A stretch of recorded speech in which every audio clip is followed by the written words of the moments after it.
నమస్కారం వార్తలకు స్వాగతం వివరాల్లోకి వెళ్తే స్టీల్ ప్లాంట్ లో జరిగిన ఘోర ప్రమాదంలో 8 మంది కార్మికులు మృతి చెందడం అత్యంత బాధాకరమని డిప్యూటీ సీఎం పవన్ కళ్యాణ్ తెలిపారు.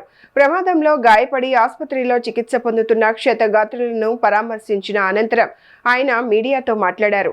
మృతుల కుటుంబాలకు 25 లక్షల చొప్పున పరిహారం అందించడంతో పాటు కుటుంబ సభ్యుల్లో ఒకరికి ఉద్యోగం కల్పిస్తామని ప్రకటించారు.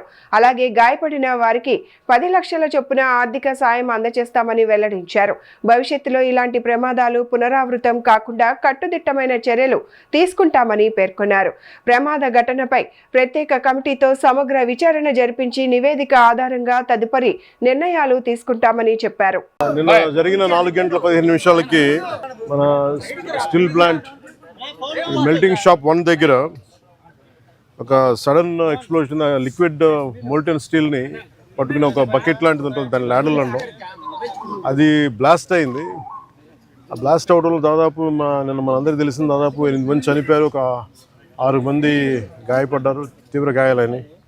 సో వాళ్ళు 2 క్రిటికల్ కండిషన్లో, 6 మంది ఇంకా మేజర్ క్రిటికల్ కండిషన్లో ఉన్నారు. ఇంకా వాళ్ళు ఎలా ఉంటుందని మనస్ఫూర్తిగా మేము బాగుండాలని ఆకాంక్షిస్తున్నాం. వాళ్ళు కూడా పరామర్శకెళ్తాను.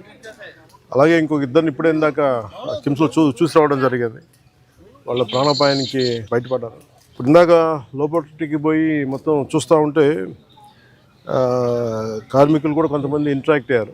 సో వాళ్ళతో కూడా మాట్లాడుతుంటే ఎలా జరిగింది ఏంటి అంటే, వాళ్ళు అంతకు ముందు రోజు కూడా ఇంకా పక్క దాంట్లో ఇలాంటిది ఏదో జరిగింది, కానీ అది నైట్ టైం ఎవరు లేకపోవడం వల్ల ఒక తెలియలేదని అన్నారు.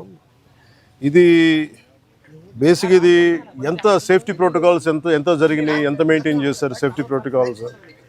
అలాగే మేజర్ కనిపించేది అప్గ్రేడేషన్ ఆఫ్ స్టీల్ ప్లాంట్ మేజర్గా చూస్తుంటే ఇప్పుడు దాకా నేను దారిలో నిన్న నుంచి అడుగుతూ ఉన్నాను, అసలు ఇలాంటి సంఘటన ఎక్కడైనా జరిగిందా, ఇంతకుముందు జరిగిందా అంటే లాస్ట్ 33 years 36 yearsలో ఎక్కడ జరగలేదు ఇలాంటి ఇన్సిడెంట్ అని చెప్తా ఉన్నారు నాకు వచ్చిన ఇన్ఫర్మేషన్.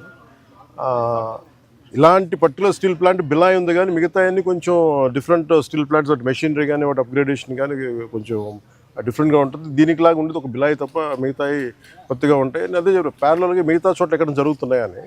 చైనాలో కూడా జరిగింది, కానీ ఇంకొక ఫ్రాన్స్లో కూడా జరిగింది, కానీ ఇలాంటి సంఘటన అయితే జరగలేదు. ఈ పర్టికులర్ ల్యాడల్, ఈ మోల్టెన్ లావాని క్యారీ చేసే బకెట్, ఏమన్నా చేసే ల్యాడల్ అనే బకెట్ ఇప్పుడు బ్లాస్ట్ అవటం చూడలేదు, ఇప్పుడు జరగలేదని చెప్తా ఉన్నారు. అక్కడ ఒక డిఫరెంట్ బ్లాస్ట్ జరిగినాయి, బట్ ఈ కైండ్ ఇప్పుడు జరగలేదు. అందుకని ఇప్పుడే బొకారో స్టీల్ ప్లాంట్ నుంచి నాకున్న ఇన్ఫర్మేషన్, ఒక 3 men కమిటీ ఒకళ్ళు వచ్చి ఫామ్ చేస్తే వాళ్ళు ప్రిలిమినరీ ఇన్వెస్టిగేషన్స్ కూడా వస్తారు.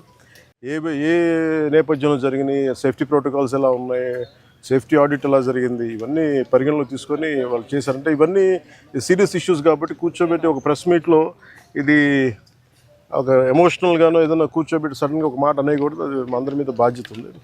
అందుకని ముందు ప్రభుత్వ పరంగా కానీ మొత్తం అసలు ఒక్కొక్క రెగ్యులర్ ఎంప్లాయీస్ ప్రాణాలు కోల్పోయిన వాళ్ళందరికీ కూడా 1,72,00,000 వారికి అందజేయడం జరుగుతూ ఉంది. అలాగే కాంట్రాక్ట్ ఎంప్లాయీస్కి 45.75 లక్షలు. అలాగే వాళ్ళ ఎంటైటిల్డ్ టర్మినల్ బెనిఫిట్తో పాటు మరణించిన వారి కుటుంబానికి 5 లక్షలు ఎక్స్గ్రేషియా, మరణించిన వారి కుటుంబ సభ్యులకు ఒక్కొక్కరికి ఉద్యోగం, సివియర్గా ఇంజూర్ అయిన వారికి 10 లక్షలు. అలాగే ట్రీట్మెంట్లో అయ్యే ఖర్చు మొత్తం రాష్ట్రీయ ఇస్పాట్ నిగమ్ లిమిటెడ్ వారు భరిస్తారు. అలాగే స్టీల్ ప్లాంట్ ఉద్యోగుల పిల్లల చదువులు ఏ విధంగా అయితే కొనసాగుతున్నాయో అదేవిధంగా మరణించిన వారి పిల్లలకు కూడా అది వర్తిస్తుంది. వారి చదువు అలాగే కంటిన్యూ అవుతుంది. మరణించిన వారి notional date of superannuation, that means retirement, ఏ రోజు వరకు అయితే ఉంటుందో అప్పుడు దాకా వారి కుటుంబ సభ్యులు స్టీల్ ప్లాంట్ క్వార్టర్స్లోనే ఉండొచ్చు.